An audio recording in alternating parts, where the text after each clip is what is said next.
이 말씀입니다. 신약성경 332쪽에 있습니다.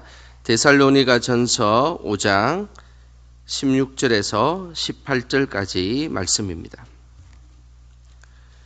자, 우리 한 목소리로 말씀 읽겠습니다. 항상 기뻐하라, 쉬지 말고 기도하라, 범사에 감사하라. 이것이 그리스도 예수 안에서 너희를 향하신 하나님의 뜻이니라. 아멘. 이 시간 세 가지 경건한 생활이라는 우리 또 주제로 귀한 말씀 목사님께서 전해 주시겠습니다. 이 시간에도 우리 박수로 우리 목사님 환영하도록 하겠습니다.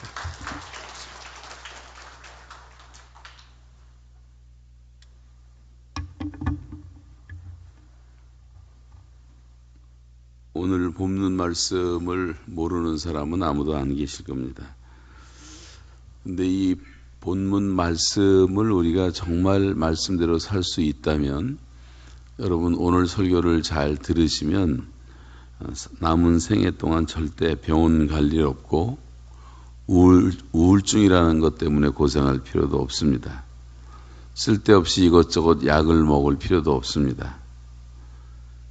이 하나님의 말씀대로 살 수 있다면 우리가 정말 가장 이상적인 삶을 살 수가 있는데, 그 삶을 경건한 삶이라고 말하는데 우리는 경건한 삶에 대해서 많은 오해를 가지고 있어요. 경건한 삶이라고 하는 것은 항상 우리가 즐겁게 사는 겁니다.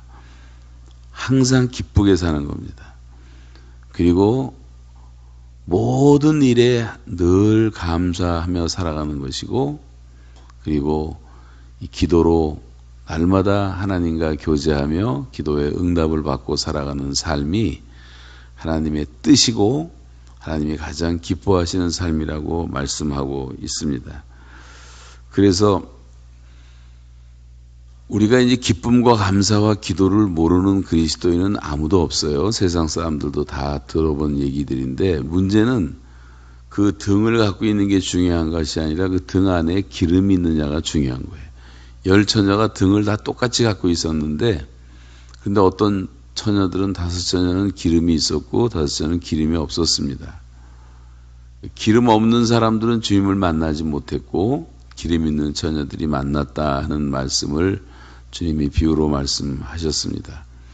그러니까 저와 여러분이 정말 내 삶 속에 이런 기쁨이 충만하게 살아있는가, 늘 감사하며 살 수 있는 엄청난 그런 에너지가 있는가, 기도를 쉬지 않고 있는 그런 동력이 살아있는가, 이게 중요한 거예요.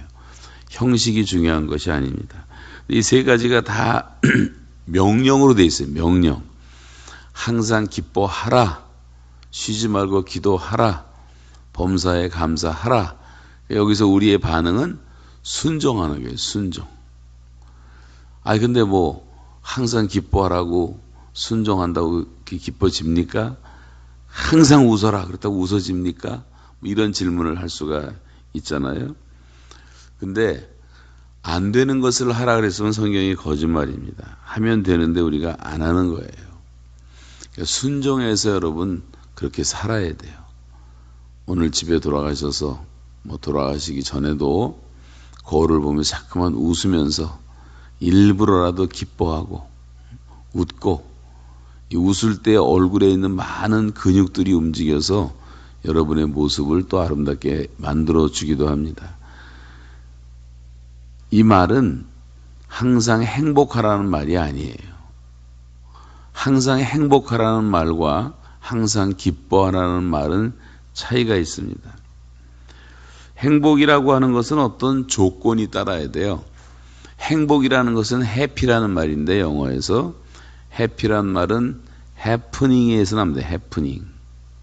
어떤 사건이 벌어졌을 때, 나에게 어떤 유익한 일이 생겼을 때, 돈을 많이 벌었을 때, 권력을 잡았을 때, 예쁜 여자를 만나서 결혼하게 되었을 때, 자녀들이 또 공부를 잘해서 출세했을 때, 어떤 조건들이 있을 때 우리가 그런 것을 행복이라고 말해요.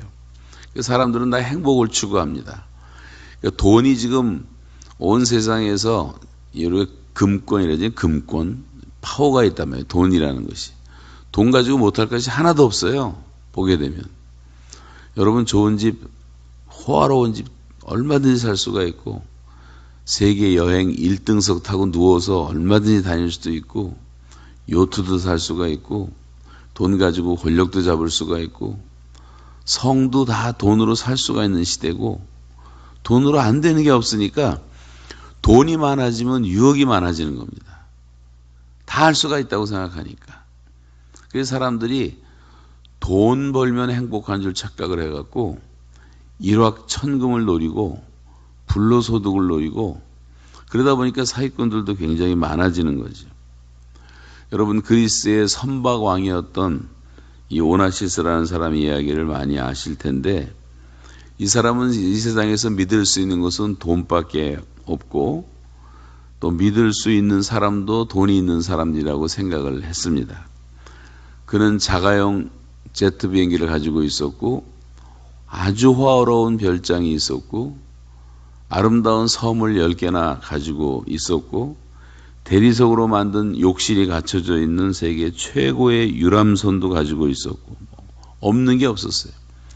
그 당시에 오페라 역사를 뒤바꾼 불멸의 디바 마리아 칼라스라고 하는 여자를 굉장히 좋아했는데 저런 여자와 살면 얼마나 행복할까. 근데 결국은 이 돈 때문에 이 칼라스라는 여자가 자기 남편도 버리고 오나시스한테 왔어요. 그런데 얼마 안 가서 권태감을 느끼고 헤어졌습니다. 그리고 다시 미국 대통령이었던 케네디 대통령의 영분이었던 제클린 여사와 1968년 10월 달에 결혼해서 세계적인 주목을 받습니다. 그런데 제클린과 결혼하고 일주일도 채 안 돼서 이 사람은 내가 큰 실수를 범했다고 고백하고 이 제클린과 이혼할 방법에 대해서 친구에게 조언을 구하는데 위자료를 너무 엄청나게 달라 그래서 이혼도 못하면서 지냈어요. 그러던 어느 날 1973년 24살 된 아들 알렉산더가 비행기 타고 가다 비행기 사고로 죽습니다. 충격을 받아요. 그때로부터 2년 뒤에 오나시스는 거의 대부분의 재산을 다 잃어버리고 아주 피곤해 지친 모습으로 69세의 세상을 떠나고 말았습니다. 그는 세상에 좋은 것은 마음만 먹으면 돈으로 살 수 있다고 믿었지만 결국은 돈이라고 하는 것이 불행의 뿌리가 되었고 사막의 신기로와 같은 환상적인 것에 불과하다는 것을 깨닫게 됩니다. 그는 말하기를 나는 인생을 헛살았다. 하나님께서 주신 축복을 쓰레기로 던지고 간다는 유언을 남겼습니다. 전도서 2장 11절에 그 후에 내가 생각해 본즉 내 손으로 하는 모든 일과 내가 수고한 모든 것이 다 헛되어 바람을 잡으려는 것 같다. 해 아래에서 다 무익한 것이다. 이런 고백을 했습니다.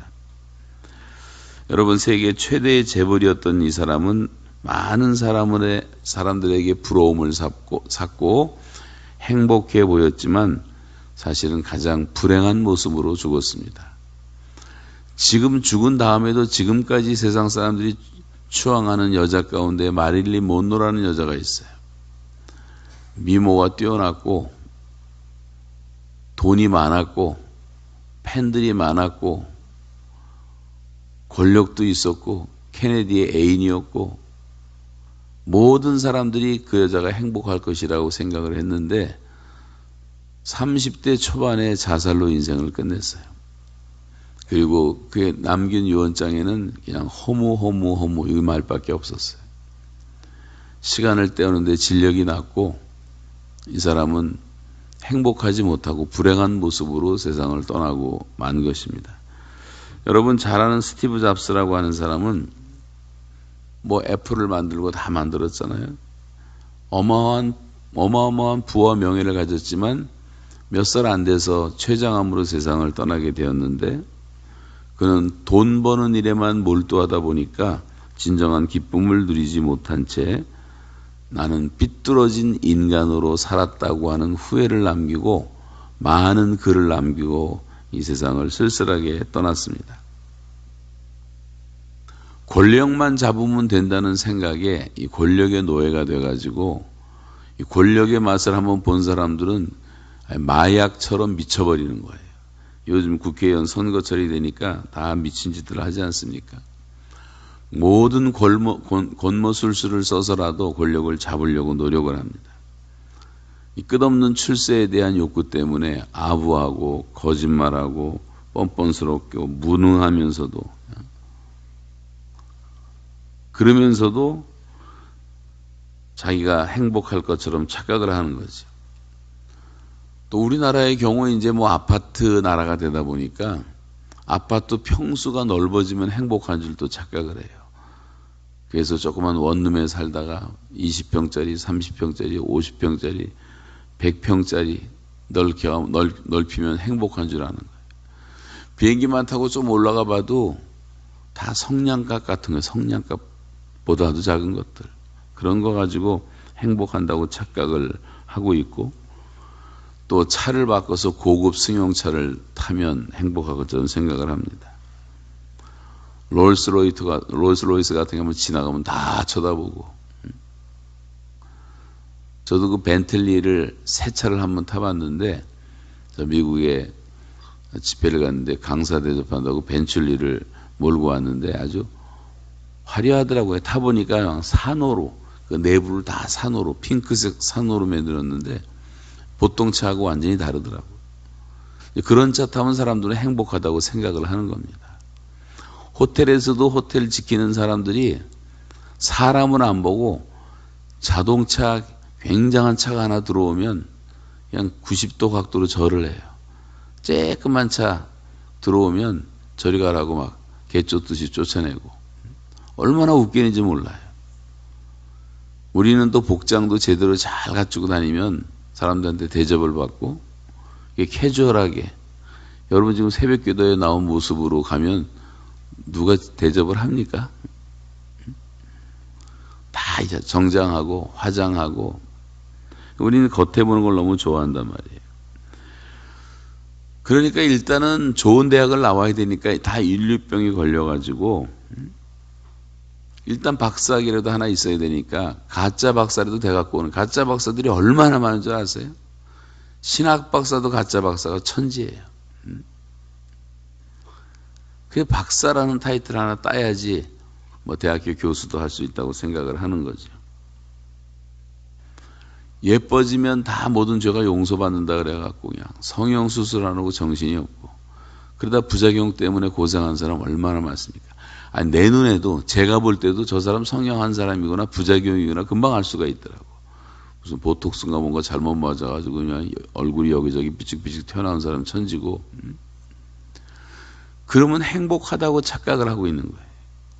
음악을 하는 사람이든 미술을 하는 사람이든 운동을 하는 사람이든 예술을 하는 사람이든 끝없이 목마른 거예요. 우물가의 여인처럼. 남편 5 바꿔봤자 행복했습니까? 그러면 행복할 것 같아 잠깐만 바꾸는 거예요. 여러분, 우리나라 서울대학교 학생의 47%가 열등감에 시달리고 있다는 통계가 있어요.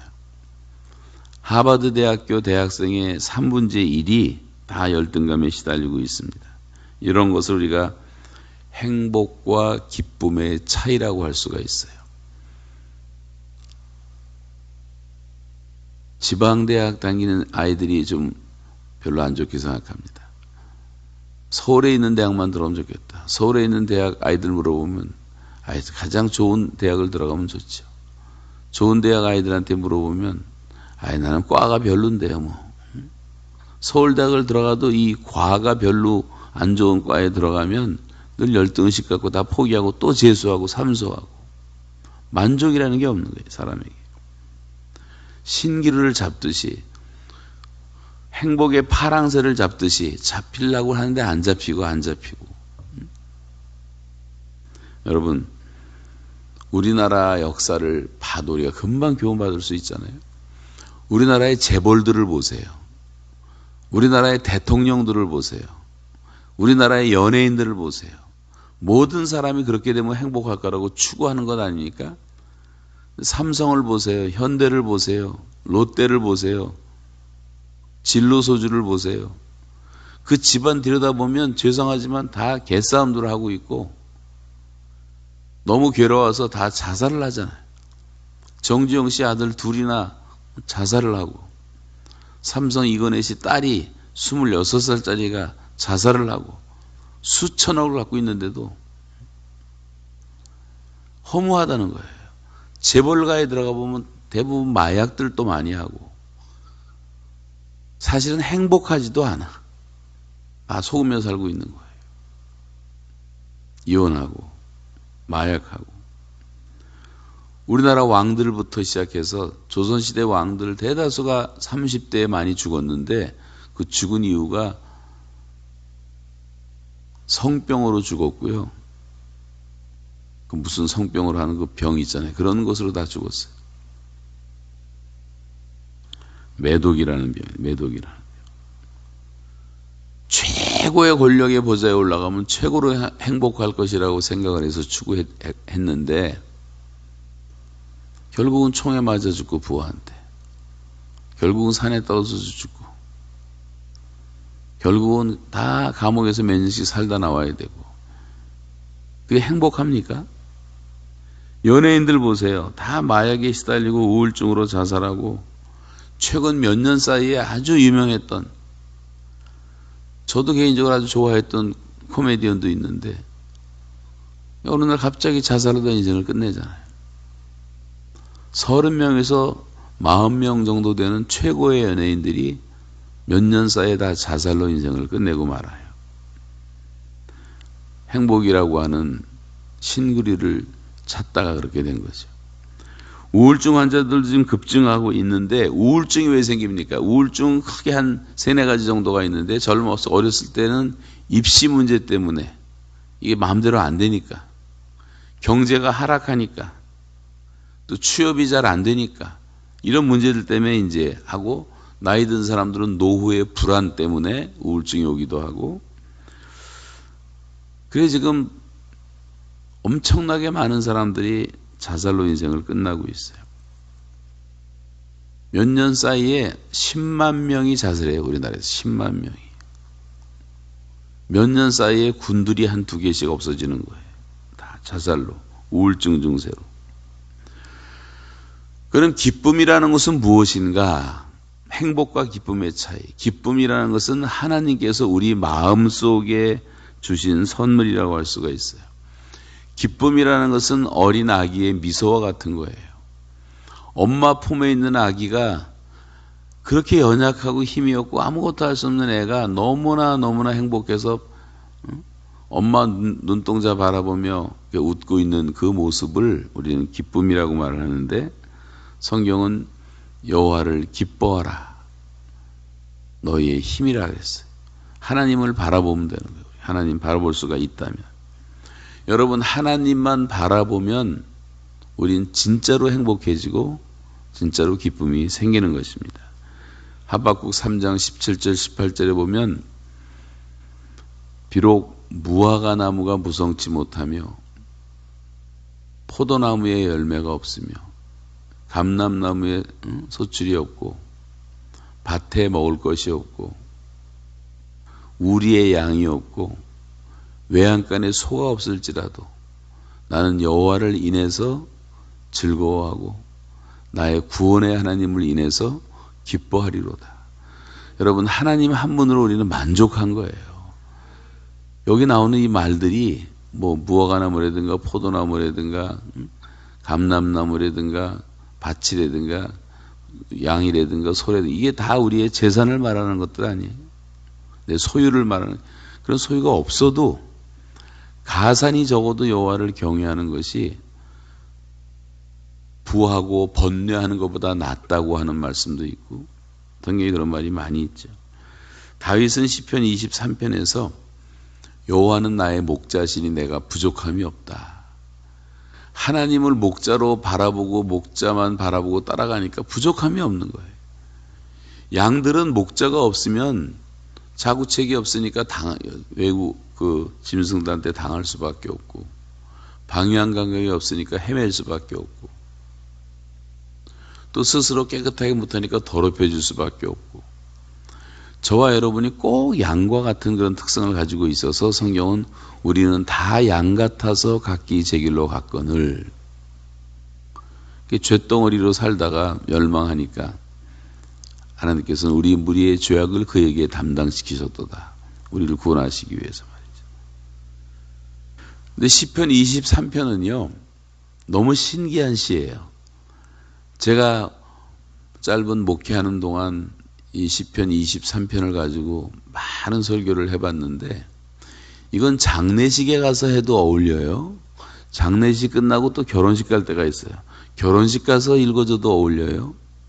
군대 가는 사람에게 읽어줘도 어울리고, 시집 가는 사람에게 읽어줘도 어울리고, 입시생에게 읽어줘도 어울리고, 모든 상황 속에서 다 어울리는 말씀이 시편 23편인데, 그래서 만인의 시라고 말하는데, 하나님을 목자로 삼은 사람은 부족함이 없는 거예요. 다 같이 아멘 하면 더 좋겠어요. 다 같이 아멘. 요즘 제가 시편 131편을 많이 묵상하는 편인데 이런 말이 나옵니다. 내 마음이 교만하지 아니하고 내 눈이 오만하지 아니하오며, 그리고 내가 큰 일과 감당하지 못할 놀라운 일을 하려고 힘쓰지 아니하나이다. 그러면서 실로 내가 내 영혼으로 고요하고 평안하게 하기를 젖된 아이가 어머니 품에 있음 같게 하였나니 실로 내 영혼이 젖된 아이와 같도다. 이스라엘아, 지금부터 영혼까지 여호와를 바랄지어다. 이 말씀 시편 131편 짧아요. 그러니까 다 암송해 두면 좋아요.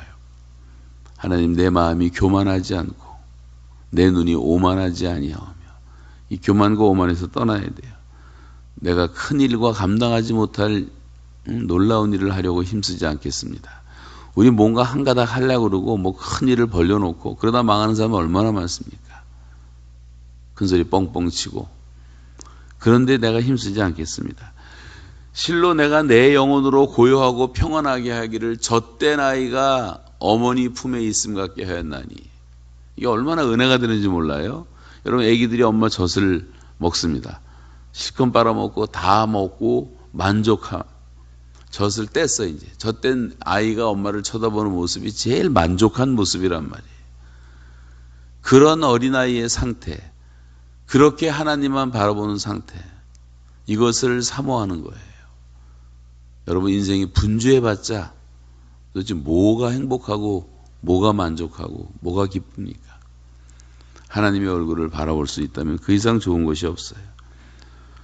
이 하나님은 두려움보다 크시고 공포보다 크시고 내가 하는 모든 염려와 걱정, 근심보다 비교할 수 없을 정도로 크신 하나님, 내가 당하는 모든 문제보다 크신 하나님, 그 주 안에 있으면 우리는 기뻐할 수밖에 없는 거예요. 그래서 주님 안에 있으면 됩니다. 믿음으로 기뻐할 수가 있어요. 그리고 우리가 인생을 보고 역사를 보는 시각을 바꾸면 기뻐할 수가 있어요. 다 시각이 잘못된 거예요. 관점이 잘못된 거예요. 사람들을 바라보고 상황을 바라보고 문제를 바라보고, 그러니까 사람들이 다 기쁨이 없어지는 거예요. 우리가 바라봐야 될 분은 하나님만 바라보면 되는 거예요. 근데 우리가 하나님을 못 바라보는 게 문제. 여호수아와 갈렙은 하나님 바라보잖아요. 나머지 10 정탐꾼은 다 세상 바라보잖아요. 세상이 나보다 더 훌륭하고 불병거를 가졌고 뭐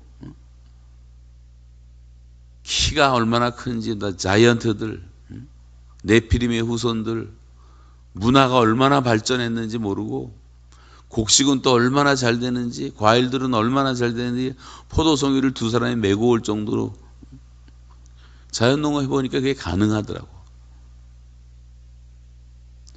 그러면서 우리는 우리가 보기에도 메뚜기 새끼 같아요. 자기의 셀프 이미지를, 자기 자화상을 메뚜기를 그리는 거예요. 상대방은 너무 대단해 보이고. 여호수아 갈렙은 뭐라 그럽니까? 다 맞다. 틀린 말 아니다. 사실이다. 그런데 하나님은 그들에게서 떠나 계시다. 하나님이 우리 편이시다. 그들은 우리의 밥이라 그러잖아요. 우리의 밥이라고. 여러분 좀 담대하시기 바랍니다. 좀 더 강하시기 바랍니다. 그래서 두려워하는 모세에게 여호수아에게 하나님은 계속 말씀하십니다. 강하라. 두려워하지 말라. 내가 너와 함께함이라. 강해라. 강해라. 담대하라. 여러분 계속 여러분 스스로에게도 말씀해서 좀 담대하게 사시기 바라요.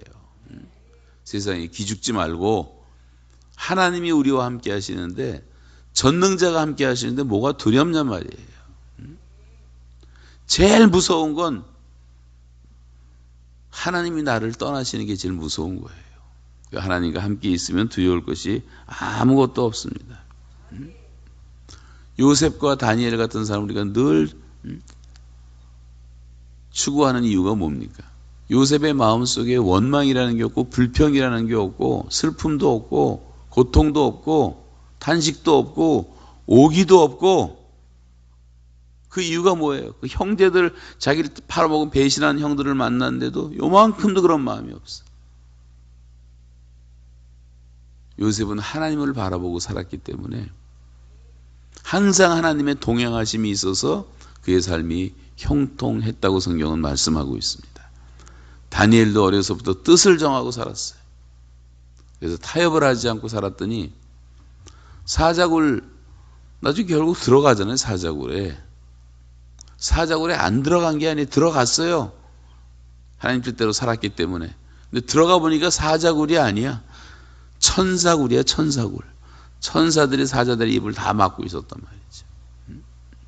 여러분 그런 기적을 체험하는 믿음의 사람으로 살아가시기 바랍니다. 최악의 환경 속에서도 우리는 기뻐할 수가 있어야 돼요. 하나님을 바라보기 때문에 하나님이 역사할 것을 믿기 때문에 그래서 항상 성경은 주 안에서 기뻐하라고 말해요. 그래서 이 기쁨이라는 것은 내 안에서 샘물처럼 솟아나는 거고 하나님은 항상 겉으로 주는 행복이 아니라 우리 내면에 기쁨을 주시는 분이라는 것을 믿어야 돼요. 나를 믿는 자는 그 배에서 생수의 강이 흘러나리라. 우리의 안에서 흘러나는 거예요. 주께서 내 마음에 두신 기쁨은 포도주와 그들의 곡식과 새 포도주가 풍성할 때보다 더하니이다. 그러니까 하나님 주신 것은 내 마음에 두신 기쁨이에요. 마음의 기쁨이 여기 뭐 포도주와 뭐 곡식 이런 것은 다 우리의 소유를 말하는 것 아니에요? 이런 것보다 더 큰 기쁨이라고 말해요.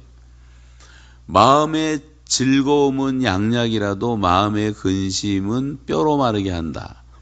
여러분 성경은 마음의 기쁨을 말해요. 마음의 즐거움. 진정한 즐거움은 마음의 즐거움이에요.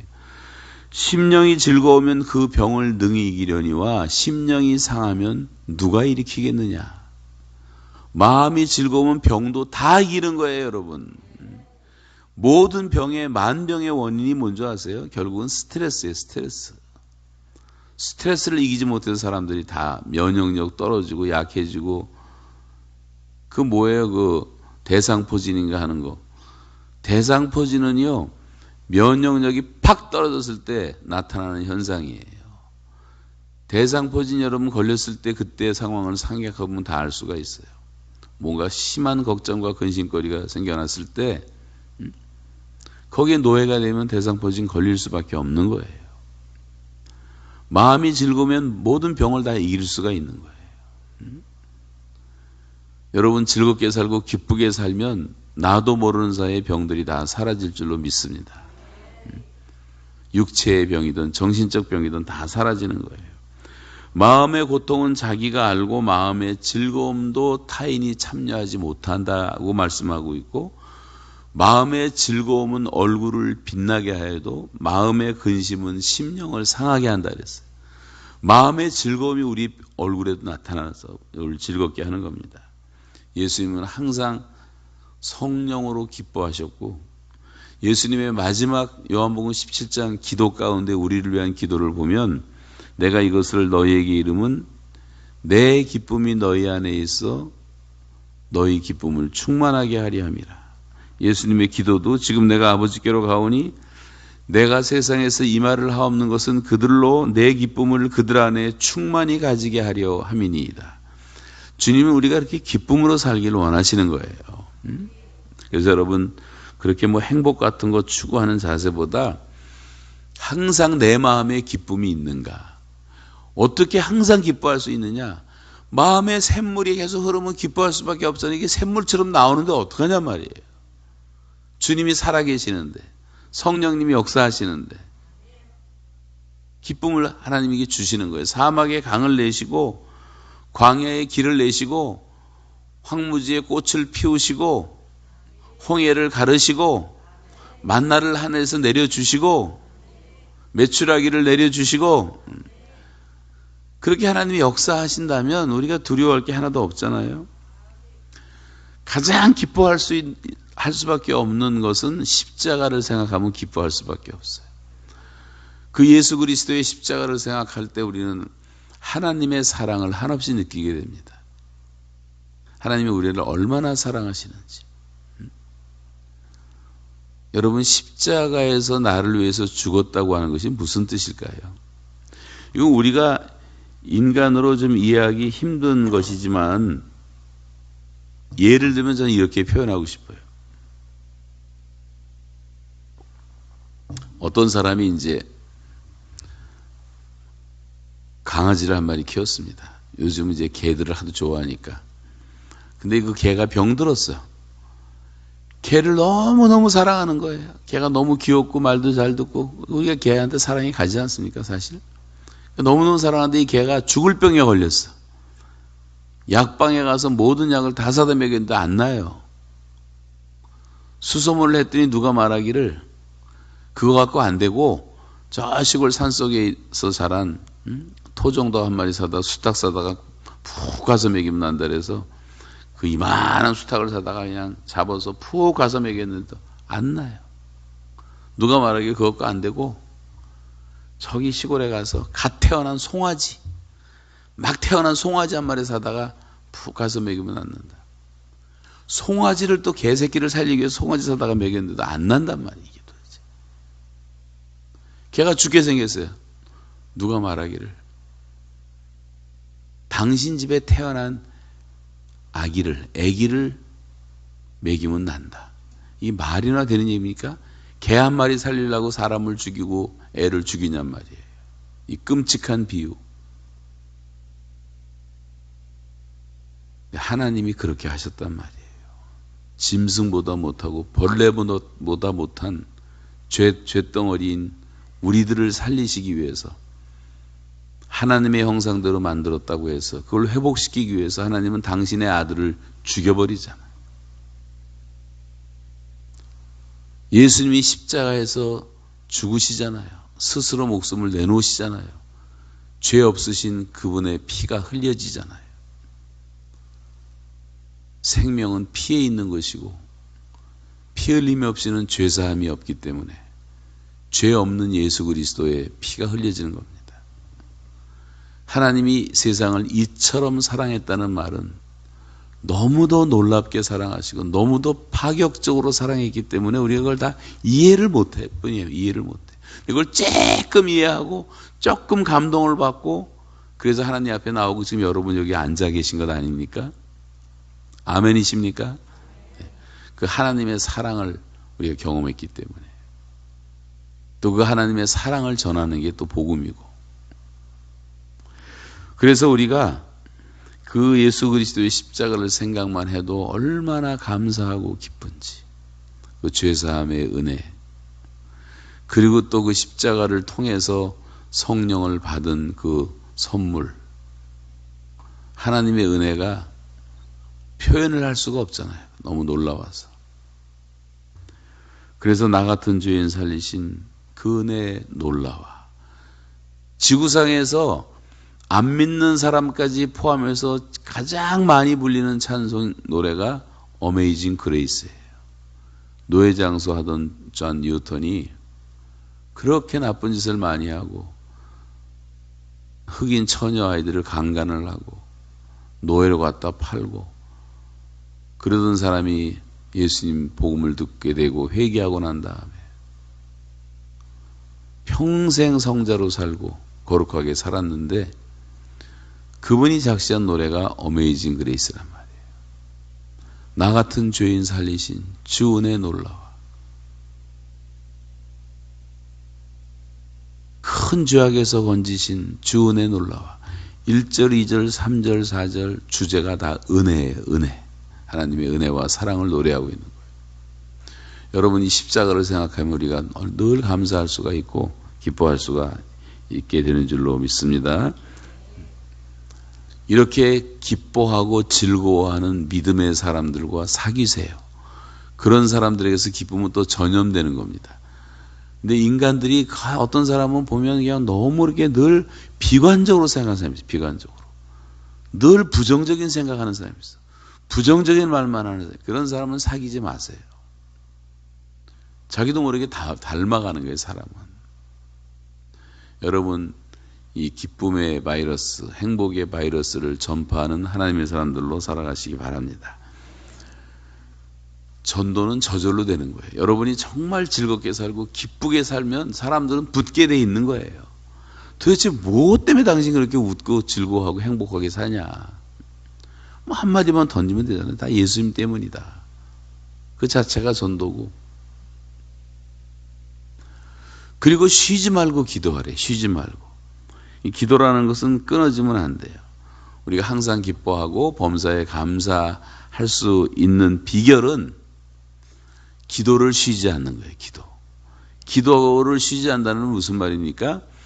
기도라는 것은 하나님을 바라보는 것을 기도라 그래요. 하나님을 지속적으로 바라보는 것을 간구라 그래요. 그래서 하나님을 계속 바라보다 보면 하나님의 안목에서 내 삶을 바라보는 영적인 눈이 열리는 거예요. 그러면 내가 처한 상황과 환경과 아무 상관없이 우리가 그렇게 슬퍼하지 않고 하나님의 뜻을 깨닫고 나면 고통 가운데서도 환난 가운데서도 기뻐할 수가 있는 겁니다. 이것은 세상 사람들이 이해 못하는 거지만 우리에게 얼마든지 가능하단 말이에요.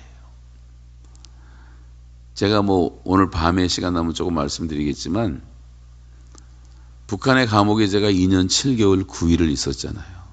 949일 동안 아무런 소망도 없고 아무런 빛도 없고 아무런 기쁨도 없고 엔터테인먼트는 아무것도 없었어요. 맛있는 음식이 있었습니까? 커피를 한 잔 마실 수 있습니까? 사과 한 쪽.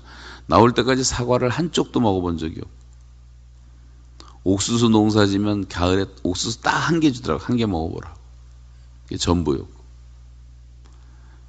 냄새나는 시커먼 밥 같은 거 주고 돌멩이는 이렇게 많은지 물 말아서 먹어야 되고 제가 3,000끼를 혼자 먹었는데요. 3,000끼를 다 물 말아 먹어서 돌멩이 가라앉히느라고. 이빨 다 망가지겠더라고. 김치는 한 번도 안 주고 소금에 염장한 그냥 그 시커먼 그 뭐예요? 양배추. 우리가 먹는 양배추 같은 것도 아니에요. 그거 갖다 주고 소금 덩어리. 그리고 하루에 8시간씩 중노동을 시키죠.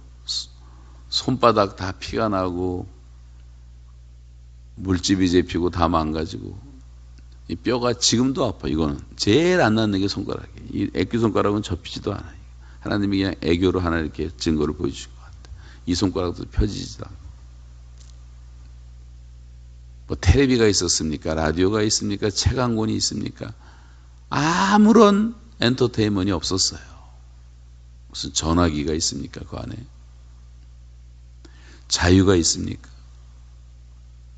그런데도요, 제가 지금 돌이켜 생각해 보면 그때 그 시절이 저한테 너무나 행복한 시간이었어요. 왜냐하면 오직 하나님만 바라볼 수 없었기 때문에, 바라볼 수 있었기 때문에. 하나님 바라보는 삶이 그렇게 즐겁더라고요. 그래서 제가 감옥에서 제일 많이 부른 찬송이 제가 주일학교 선생할 때 아이들한테 가르쳤던 My God and I라는 찬송이 있어요. 나는야 친구 대신 하나님과 푸른 초장 한없이 거니네. 손을 잡고 기쁨을 나누면서 한없이 거니네. 지나간 날들 내게 말씀하며 앞날에 들릴 내가 들을 때 믿을 수 없는 꿈만 같은 사실 믿으니 이 세상 천국 같아. 나는야 친구 대신 하나님과 영원히 다정하게 지내리. 천지는 없어진다 해도 우린 영원히 지내게 되리. 제가 곡괭이 들고 일하면서 주님의 손을 붙잡고 한다고 심령이 가난한 자 복이 있다고요. 제가 이 제로 포인트에 서 보니까 마음이 가난해지니까 기쁨이 밀려오는 거예요. 환난 가운데서도. 거기서도 기도 응답 받잖아요. 너무너무 더운 날 정말 여름에 머리 빡빡 깎고 땡볕에서 일을 시키는데 비 오듯이 땀이 나는데 바람이 한 점도 안 불더라고. 산속에서. 그래서 제가 기도를 안 했다고 생각해서 하나님 너무 더운데 바람 좀 보내주세요. 그랬더니 갑자기 바람이 불어오는 거예요. 산골짜기에서 시원한 바람이 불어오는데 얼마나 시원한지 여러분 땀날 때 시원한 바람이 불어오면 지금 겨울이어서 실감이 안 나지만 여기 여러분 30도 40도 되고 땀을 짤짤 흘리고 있는데 시원한 바람이 불어오면 기분이 되게 좋습니다. 그러니까 노동하면서도 고통은 반감되고 기쁨은 배가 되고 그게 힘들지가 않다는 말이죠. 또 피곤하고 지칠 때 하나님이 새들을 보내서 노래소리를 듣게 하시고 이 산에서 저 산으로 뻐꾸기가 왔다 갔다 하면서 뻐꾹뻐꾹 하는데 그 공명된 소리가 얼마나 아름다운지 새 소리가 위로가 되고 8월 중순쯤 되면은 이제 잠잘 때 되면 저녁 한 8시부터 시작해갖고 이 산속에 있는 모든 풀벌레들의 노래소리가 들려요. 그 수없이 많은 그 노래소리가 들리는데 이게 잠자려고 눈 딱 감으면 완벽한 오케스트라예요. 하나님의 오케스트라. 잠이 저절로 오고 얼마나 편안한지.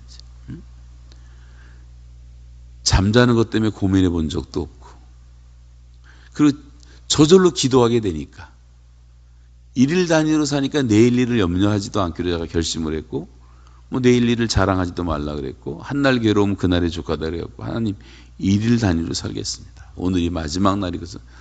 늘 성경 암송하고 성경 구절 적어서 몰래 주머니에 넣고 매일 암송하고 기도하고 여러분 그런 삶을 살았더니 감옥 안에서도 즐겁고 평안해요. 그러니까 간수들이 찾아와서 하나하나 상담하기 시작하고 저는 지금 평생 감옥에 살아야 되는 죄수인데 간수들이 잘 때까지 다 보거든요. 비디오로. 눈 뜨고 있을 때는 2명씩 권총 차고 저를 따라다니면서 지키고 그 감옥 전체의 죄수는 저 하나밖에 없고 간수는 50명이 특수부대 출신들이 지키고 세상에 그런 감옥이 어디 있습니까? 이걸 거꾸로 생각하니까 두려운 게 아니라 내가 VIP인가 보다. 얘네들이 다 지켜주네. 저한테는 완벽한 수도원이었어요. 육체는 조금 힘들었지만 한 번도 예외를 두지 않았어요. 제가 쓰러져서 병원에 간 것 외에는.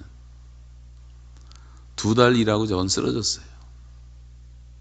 그리고 2달 병원에 들어가서 회복돼서 나와서 그래서 2년 7개월 버텼는데 북한 주민들은 1년이면 다 죽어서 나오는 것이 노동교화소예요.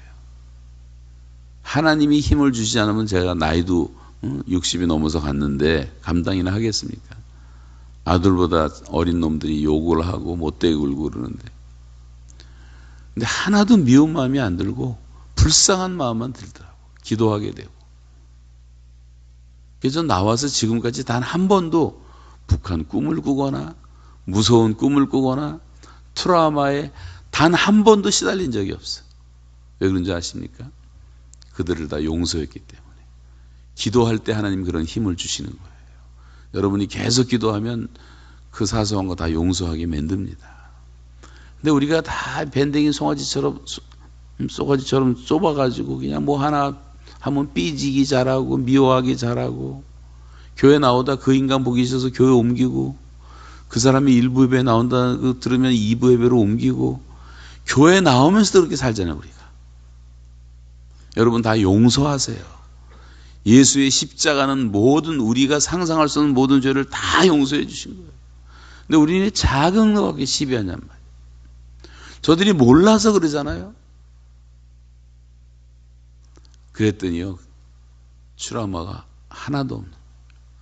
우리가 사람들을 미워하고 증오하고 속상해하고 하는 건 다 나를 통해서 나가기 때문에 내 마음이 먼저 상하는 거예요. 용서하면 이런 것이 없어진단 말이에요. 그런 의미에서 여러분 계속 기도하시면 돼요. 기도는 영혼의 호흡이에요. 기도는 하나님과의 우정이라 그랬어요. 하나님과 가까워지는 거예요. 여러분 하나님의 친구가 되면 돼. 서먹서먹한 관계가 되지 마세요. 자식들이 필요할 때만 부모 찾아오는 자식들 그렇게 친하지 못해요. 근데 항상 안부를 묻고 찾아오고 맛있는 음식도 갖다 주고 전화도 하고 손주들 동영상도 보내주고 막 그래 놓으면 너무 고맙죠. 자식이 고맙죠. 계속하는 겁니다. 기도라는 것은 구하라 찾으라 두드리라 말씀드렸지만 keep on ask, keep on knock, keep on seek 계속 찾고 두드리고 구하고 기도는 쉬면 안 된단 말이에요. 쉬면 안 돼. 계속 상황이 바뀌어도 계속 해야 돼요. 이 친구 관계라는 것은 거래 관계가 아닙니다. 다 우정 관계, 우정 관계. 삶을 나누는 거예요. 자식이 부모를 찾아올 때 부모들은 언제든지 좋은 걸 주기를 원하죠.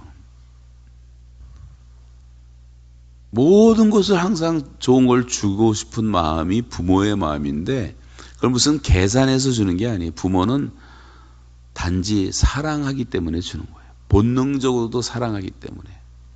자식에게 좋은 것을 주는 것처럼 여러분 하나님은 사랑이시기 때문에 그 하나님과 교제하다 보면 우리 하나님과의 우정이 깊어지는 것이고 하나님의 사랑을 내가 더 많이 경험하게 되는 거예요. 생선을 달라 하는데 뱀을 누가 주겠냐? 떡을 달라 하는데 누가 돌을 줄 부모가 있겠느냐? 인간이 악한 사람이라도 자식에겐 좋은 걸 줄 줄 알아요.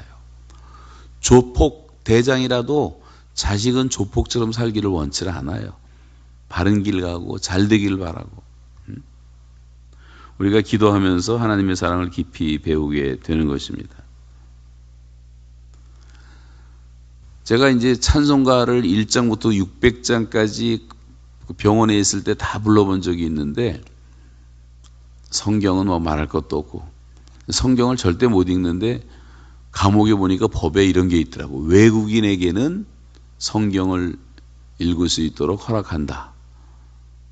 제가 이제 캐나다 시민으로 되어 있으니까 그래서 CNN이 왔을 때 제가 그 얘기를 했더니 성경책이 허락이 돼가지고 왔어요. 얼마나 감사한지. 여러분 목사가 성경도 없이 예배를 혼자 드리는 게 얼마나 고통스러운지 아십니까? 제가 10개월 동안을 그냥 맨몸으로 들어가다 잡혔기 때문에 성경 찬송도 없이 머리에 있는 거 다 짜내서 성경 구절 쓰고 뭐 혼자 예배 드리니까 묵도부터 축도까지 혼자 다 하고 헌금 시간만 없어. 헌금은 뭐 드릴 게 아무것도 없어. 요나가 물고기 뱃속에서 제 목소리를 드리나이다. 목소리밖에 드릴 게 없더라고. 그렇게 예배를 하다가 성경책이 오니까 얼마나 감사한지 말로 다 할 수. 여러분 성경을 사랑하세요. 성경을 좀 열심히 읽으세요. 평소에 암송도 좀 많이 하고 그것처럼 축복이 없어요. 성경을 창세기부터 계시록까지 아주 정독을 하면서 5번, 6번을 읽고 감옥에 병원에 있는 동안에 처음에 한 2개월 동안 영어로 한번 다 읽어보고 찬송 1장부터 600장까지 다 불러보고 목사님 1장부터 600장까지 앉아서 다 불러보신 적은 별로 없으실 거예요. 그런 목사님도 거의 없을 거예요. 그때는 뭐 그거밖에 시간이 없으니까 시간은 나고 일도 안 시키고 병원에 있으니까. 그러다가 제가 은혜 받은 찬송들 쭉 얘기한 긴데 541장을 제가 가사를 읽는데 이런 가사가 나와요. 꽃이 피는 봄날에만 주의 사랑이 있음인가? 열매 맺는 가을에만 주의 은혜 있음인가? 땀을 쏟는 여름에도 주의 사랑 여전하고 추운 겨울 줄일 때도 주의 자비 변함없네. 2장에 보니까 2절에 보니까 이런 말이 나와. 솔로몬의 부귀보다 욥의 고난 더 귀하고 솔로몬의 지혜보다 욥의 인내 더 귀하다. 아니 솔로몬의 부귀보다 욥의 지혜보다 욥의 인내가 귀하고 솔로몬의 부귀보다 욥의 고난이 더 귀하대요. 그러면서 이 세상의 부귀영화, 마귀, 유혹, 손짓하나 고생 중에 인내하면 최후 승리 얻으리라. 저 천국을 바라보니 이 세상은 나그네 길, 죽음의 길 피하라며 나의 앞길을 막지 말라. 내게 맡긴 양을 위해 나의 결의 평화 위에 우리 주님 가신 길을 충성으로 따르리라. 너무 좋아서 가사를 다 외웠어요. 그래가지고 늘 찬송을 불렀어요. 노동하면서. 이 찬송이 힘이 되니까. 이 찬송을 작시한 사람이 누구냐면 손양원 목사님이에요. 손양원 목사님. 우리나라 순교자 손양원 목사님이 작시한 찬송. 얼마나 은혜스러운지 몰라. 제가 석방이 되고 이제 갑자기 석방돼서 나와서 교회들 가서 뭐 많은 교회를 다녔죠. 그러면서 제가 이 찬송 좀 부르자고 요청을, 요즘은 요청도 안 하는데, 왜냐하면 대한민국에 그 수만 명 모이는 교회, 수천 명 모이는 교회들도요, 이 찬송을 불러본 교회가 없더라니까. 이 찬송을 몰라요.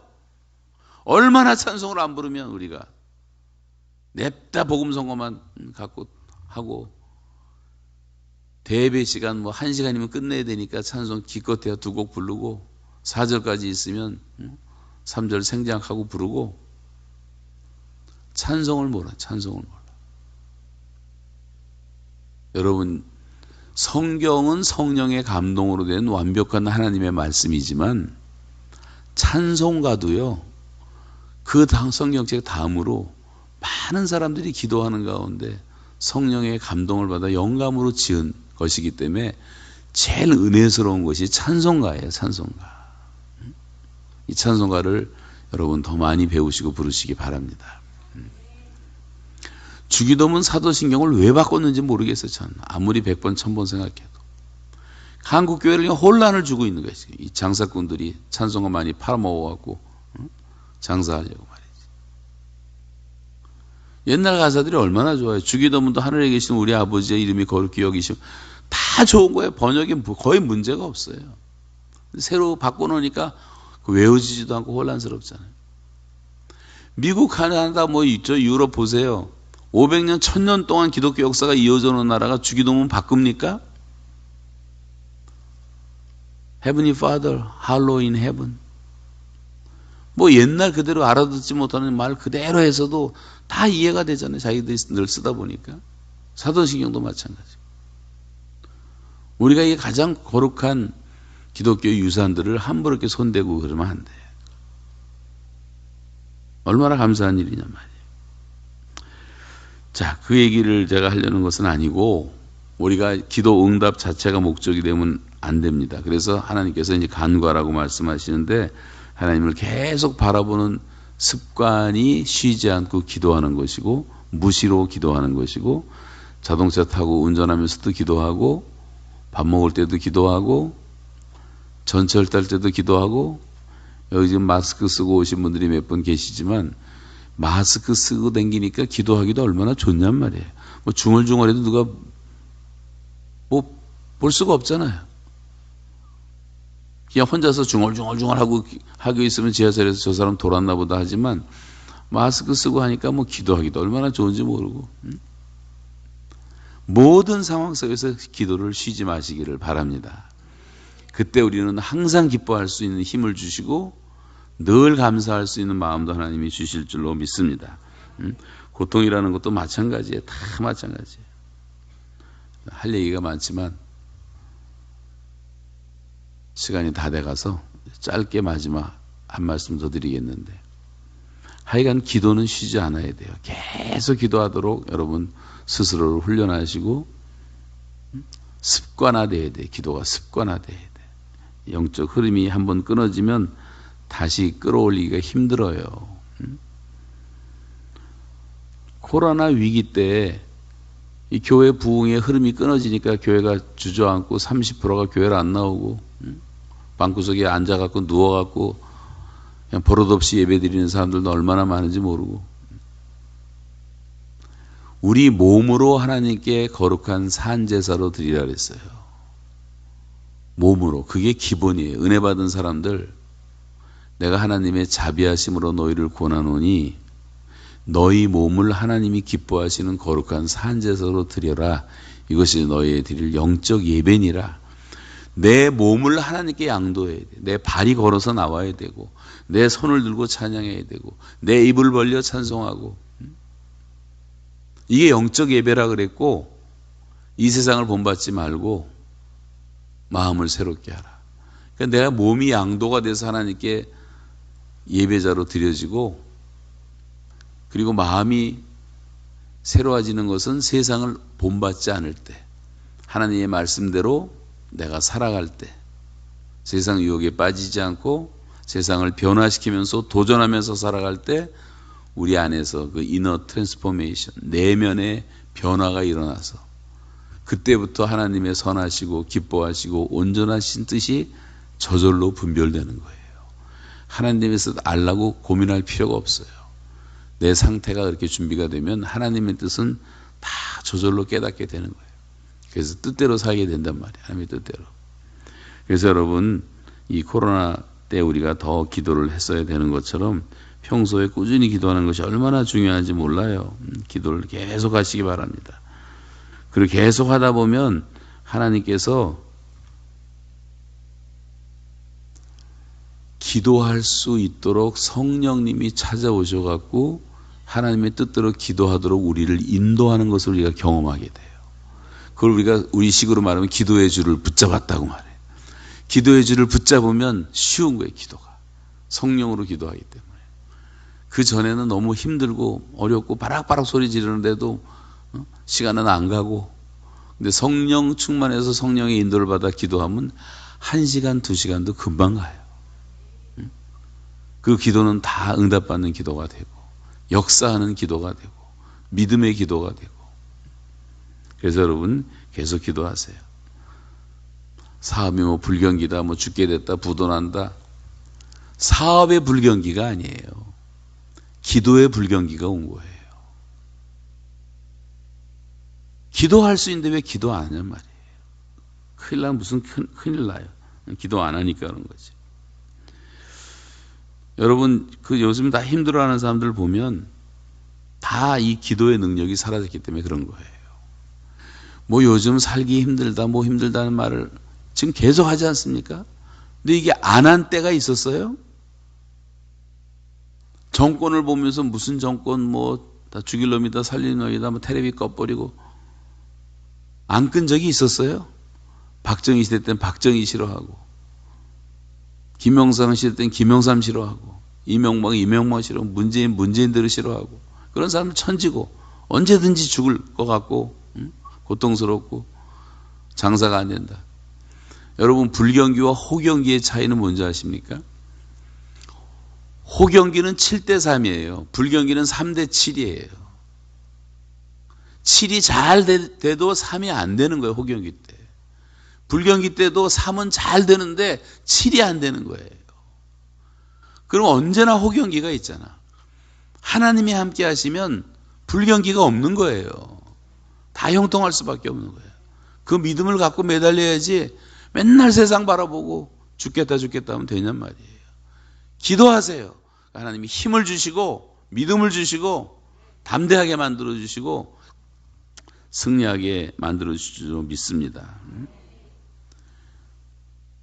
목사님이 열심히 기도하면 교회가 부흥되지 않을 수가 있어요. 장로님들이 열심히 기도하는데 교회가 어떻게 안 살아날 수가 있겠습니까?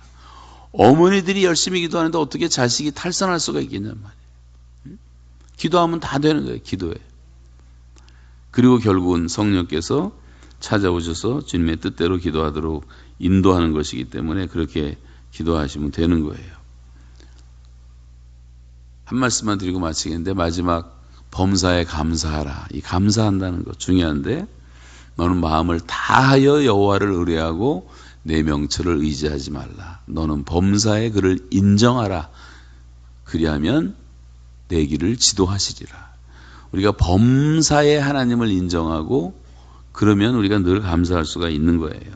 감사라는 것은 더 많은 물을 끌어올릴 수 있도록 한 바가지의 마중물을 부어주는 것과 마찬가지예요. 옛날 펌프질해 보신 분들 다 알지만 감사가 감사를 이끌어내는 거예요. 늘 감사하는 습관을 해야 된단 말이죠. 그냥 결론만 말씀드리면 세 가지만 주의하시면 돼요. 범사에 감사 어떻게 하느냐. 성경에 나오는 용어를 말하면 첫째가 에베네셀, 둘째가 임마누엘, 세 번째가 여호와 이레. 과거는요, 지금 딱 생각해보면 지나온 과거, 지금까지 나를 이렇게 인도하신 거구나. 우리가 엉망진창으로 살았어도 여기까지 인도하셨구나. 요즘 내비게이션 보면 신기하잖아요. 우리가 엉망진창으로 딴 데 막 돌아다니도 내비게이션은 계속 바꿔주잖아. 일로 가라, 절로 가라, 일로 가라. 결국은 그 내비게이션들만 따르면 목적지지 않습니까? 우리가 잘못돼도. 하나님이 우리에게를 다 그렇게 인도해 주셨어요. 우리가 헤매고 방황했어도 그래도 지금까지 이렇게 이끌어 주셨단 말이에요. 하나하나 생각해 보면 다 그래요. 여러분 고생했을 때 생각해 보시고, 병들었을 때 생각해 보시고, 어린 시절 생각해 보시고, 부모님의 사업이 다 망가져서 고통당할 때도 있었을 것이고, 다 합력해서 하나님은 선을 이루시고 영적으로 우리에게 유익을 주신 거예요. 생각을 안 해서 그렇지. 그래서 이 감사라는 말을 영어로 땡큐라 그래요. 땡큐. 이 땡큐란 말은 think란 말이나 think, 생각하라.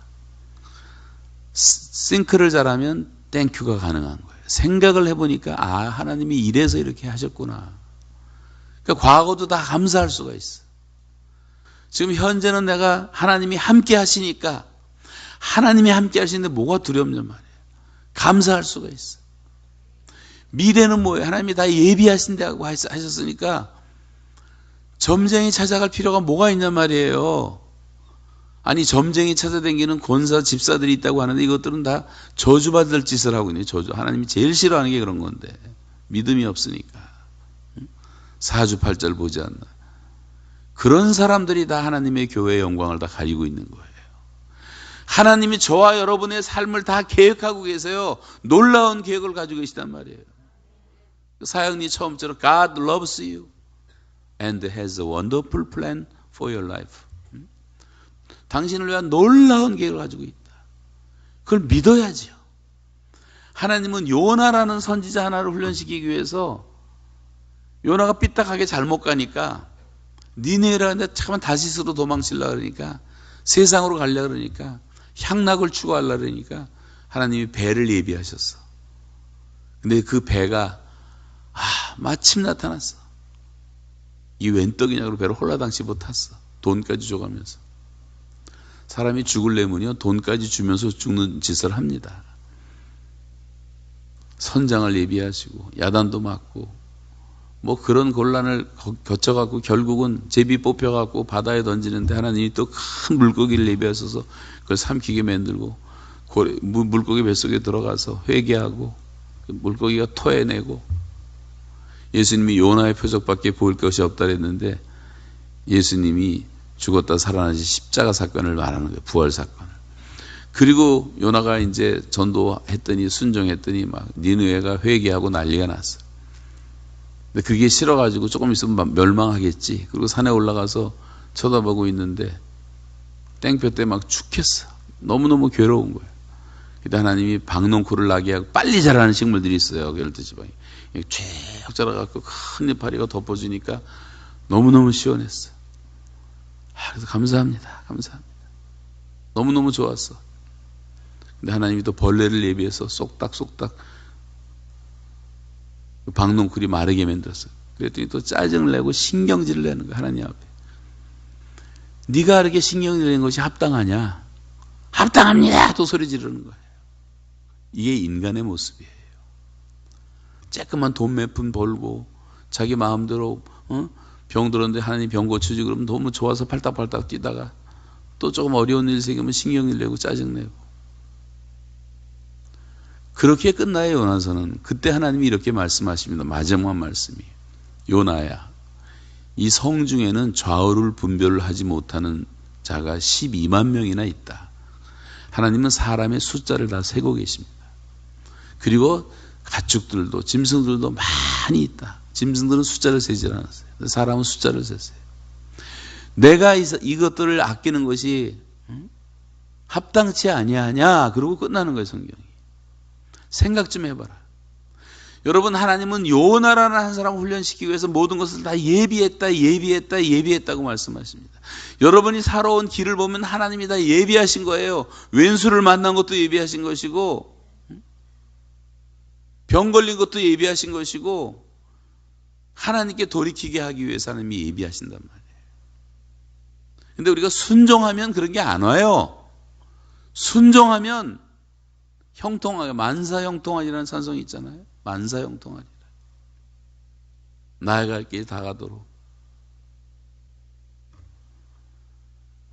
예수님이 함께 하시면 만사가 형통해지는 거예요.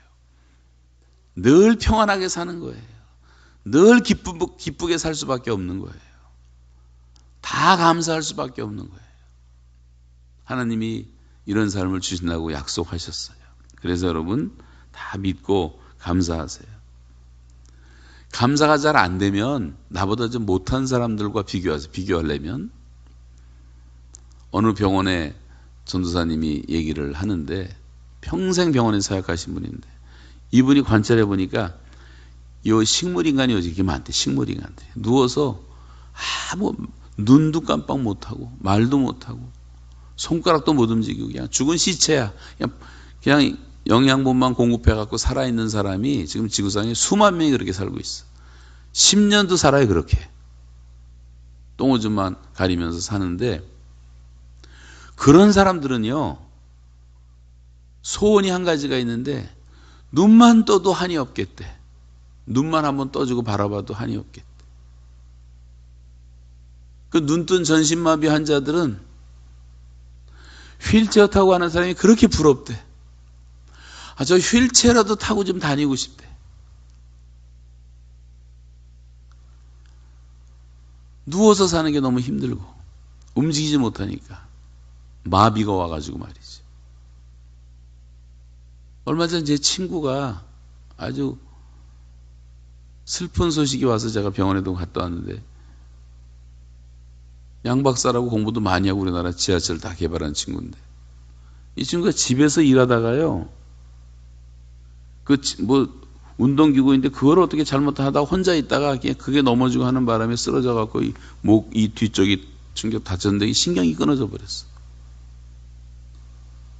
그 여기부터 딱 여기까지 팔도 여기까지밖에 못 쓰고 다 마비가 돼 버렸어. 전화기가 옆에 있는데 전화기 잡을 수 없어. 부인이 손주 보러 갔다가 걱정돼서 전화를 안 받는 거야. 아무리 울리는데 할 수가 없어. 3시간을 그렇게 누워 있다가 부인이 들어와서 그래서 119인가 뭐 해갖고 병원에 실려갔는데 병원에 가보니까 그래도 감사하대. 그 친구도 믿음이 있어. 말은 해요. 여기 이상한 살아있고 밑은 다 팔다리는 못 써요. 똥오줌을 다 가려야 돼. 청천벽력 같은 얘기죠. 한순간에 이렇게 된 거예요. 그렇게 되면 사람은 금방 또 실망하고 좌절도 찾아옵니다. 차라리 죽고 싶다. 이런 얘기도 나오는 거예요. 그런 사람들은 휠체어라도 타보는 게 소원이에요. 휠체어라도 타보죠. 휠체어 타는 사람들은 발 하나 가지고 의족해갖고 걸어다니는 사람이 그렇게 부럽대. 의족을 해서라도 내가 걸어만 다닐 수 있으면 얼마나 좋을까, 행복할까. 여러분, 지금 우리가 팔다리 다 멀쩡하고 예배당 걸어 나올 수 있고 눈이 다 보이고 귀가 다 들리고 이거 하나하나만 쉬어도 우리가 감사할 게 얼마나 많습니까? 근데 우리는 감사를 세지 않고 불평만 세는 거예요. 그러면 안 돼. 내가 가진 것을 세워보라 그러잖아요. 세워보면 하루 종일 감사해도 감사를 다 못해. 하나님이 공짜로 주신 것 정말 좋은 거 다 공짜로 주시잖아요. 공기를 주신 거 감사합니다. 햇볕 주신 거 감사합니다. 친구들 주신 거 감사합니다. 자녀 주신 거 감사합니다. 손주 주신 거 감사합니다. 이 애들이 뭐 그냥 나와 이게 다 무슨 돈 주고 샀어요? 다 공짜로 하나님이 주신 선물이지. 값으로 따질 수 없는 너무나 소중한 것들은 생각해 보면 하나님이 다 그냥 공짜로 준 거예요. 이 심장도 지금 뛰고 있잖아요. 우리 속에서 지금 뛰고 있잖아요. 이 심장 망가져서 인공심장 플라스틱 사봤자 70만 달러, 100만 달러, 10억씩 주고 사봤자 망가지면 죽는 거예요. 공짜로 준 심장이 제일 좋은 거예요, 사실은. 그러면 다 감사하잖아. 눈 뜨고 바라보는 것도 감사하고. 저는 샤워할 때마다 신기하다는 생각이 들어요. 너무 감사해. 사람 몸을 얼마나 희한하게 만드셨는지. 샤워 아무리 하고 물 아무리 뿌리고 바르고 해봤자 이게 몸이 완전 방수예요. 완전 방수. 물이 한 방울도 안 들어가 몸속에. 어떻게 이렇게 만드셨는지. 그 얇은 피부가 핏줄을 다 보호하고 있는 걸 보세요. 그 핏줄이 오늘 하루 동안 여러분 심장이 박동하는 게 수만 킬로를 흘러가고 있는 거예요. 이게 내 몸 안에서 다 일어나고 있고 그 얇은 피부가 이걸 다 보호하고 있고 손톱이 자라는 거 보세요. 얼마나 신체가 신비합니까? 이 신묘막측한 하나님이 지금도 그렇게 역사하시는 걸 생각해 보면 너무 감사하고. 어제 제가 잠깐 말씀드렸지만 어제 새벽기도 끝나고 저 남산에 걸으러 갔는데 저는 만보를 꼭 걸어야 돼 매일. 어제 밤에 집회 끝나고 가니까 8,000보밖에 못 걸었더라고. 그래서 제가 집회 끝나고 또 1시간 걸었어요 동네. 좀 춥더라고. 그래서 지하철 좀 공짜니까 해서 표 있으니까 들어가서 지하철 걷고 11,000보 채우고 다시 나오고 자고. 새벽기도 끝나고 와서 여러분 너무 많이 주무시지 마세요. 어떤 사람은 새벽기도 끝나면 자동으로 또 가서 자는 사람들이 있는데 새벽기도 온 시간보다 더 긴 시간을 자버려. 그러면 새벽기도 나올 필요도 없는 거예요. 운동하세요. 걸으세요. 운동으로 다 피곤이 다 풀리는 거예요. 몸 다 망가져요. 자꾸 너무 오래 자도. 운동하면서 성경 구절도 외워보고 기도도 걸어가면서 해보고 이 몸을 잘못 훈련을 시키면 4시간, 4시간들도 껐다가 없어요. 잠이 물론 중요하지만 또 체질이 다 다르지만 정 힘든 사람은 자야 되죠. 율법적으로 살 필요도 없고. 그렇지만 해보니까 그렇게 되더라고. 저 지금 몇십 년을 그렇게 살고 있어. 외국에 아무리 왔다 갔다 해도 별로 시차가 없어. 잠자는 시간이 짧으니까 비행기에서 바꿔버리면 되니까. 제가 쓸데없는 소리를 또 했는데 늘 감사하고 사세요. 감사하고. 요즘 아이가 없어서 아이를 못 낳는 사람들 많아. 근데 어떤 사람은 애 때문에 짜증을 내고 이놈의 새끼 저거 괜히 나가지고 저것 때문에 속상해 죽겠다. 나는 그런 아이라도 하나만 있으면 원이 없겠다는 사람이 얼마나 많은 줄 아십니까? 어떻게 자식 주신 거 감사를 못하냔 말이에요. 어떤 장애인이 와가지고 군대 가서 그 연주를 하고 하는데 이 뇌성마비 환자 침지진을 흘리면서 여러분이 너무나 부러워요. 나도 군대 가고 싶은데 나는 군대를 못 가요. 군대 갔다고 군대에서 시간 보낸다고 짜증내는 아이들한테 부끄러움을 주는 거예요. 그 사람이. 군대를 그렇게 가고 싶은데도 못 가는 사람이 있단 말이에요. 내가 건강하니까 군대 간 거 아니에요? 그러니까 얼마나 감사하냔 말이에요. 시험관 아기라도 하나 낳고 싶어서 엄청 고생하는 사람들 많은데 변변치 않은 직장이라도 직장 하나만 있으면 소원이 없겠는데 변변한 직장이 없어. 지금 100만, 200만 명이 다 백수로 놀고 있어. 젊은 애들이. 나는 그런 직장 하나라도 있으면 좋겠다는 맨날 불평해. 이러면 직장 내가 이런 짓을 하고 살아야 되는가. 여러분 좀 감사를 배워야 돼요. 감사. 이것이라도 주신 거 감사합니다. 다가올 미래 하나님이 다 예비하셨으니까 다니엘처럼 그 죽음의 구덩이에서도 다니엘 6장 10절의 기도의 마지막은 그 하나님께 감사하였더라. 예수님도 항상 내 말을 들으시는 아버지여 감사하나이다. 그리고 오병이어로 기적을 베푸십니다. 감사는 우리의 미래를 다 축복으로 이끄는 길이 되는 거예요. 그래서 여러분 오늘 말씀 기억하면서 더 이상은 다 못할 것 같고 하루 종일 우리가 이런 얘기를 묵상해도 좋아요. 여러분 오늘도 이 말씀 세 가지를 묵상하세요. 항상 기뻐하라. 쉬지 말고 기도하라. 범사에 감사하라. 이는 그리스도 예수 안에서 너희를 향하신 하나님의 뜻이라 그랬어요. 뜻. 여러분 하나님의 뜻대로 오늘 사시고 승리하시기를 축복합니다. 하나님 아버지 감사합니다. 오늘 새벽에도 주의 말씀을 사모에서 나온 귀한 성도님들 한 분 한 분을 주님이 이 시간 안수하시고 안아주시고 축복해 주시고 그 하나님의 사랑을 충분히 누리고 느끼고 기도하면서 주님과의 교제를 다시 회복하고 돌아가는 거룩한 아침이 되게 하여 주시옵소서. 오늘 또 아침에 나올 때 또 이렇게 하나님께 감사하는 마음을 담아서 물질로 예물을 드리오니 주님이 받아주시기를 바라오며 하나님 우리가 항상 즐겁게 드리게 하시고 자원하는 마음으로 드리게 하시고 기쁨으로 드릴 수 있는 마음도 허락해 주시옵소서. 내 보물이 있는 곳에 내 재물이 있는 곳에 내 마음이 있다는 말씀을 기억하면서 항상 우리가 내 마음을 드리고 사랑을 드리는 삶을 살아가게 하여 주시옵소서. 물질의 노예가 되지 않게 하시고 하나님 주시는 물질들을 잘 관리하고 다스리고 또 많은 사람들을 유익하게 하는 축복의 통로로 쓰임받는 저희들 되게 하여 주시옵소서. 예수 그리스도의 은혜와 하나님의 사랑과 성령의 교통하심이 사랑하는 성도들에게 영원토록 함께 하시기를 예수 그리스도의 이름으로 축원하옵나이다. 아멘. 자, 개인적으로 이제 기도하시다가 돌아가시기 바랍니다.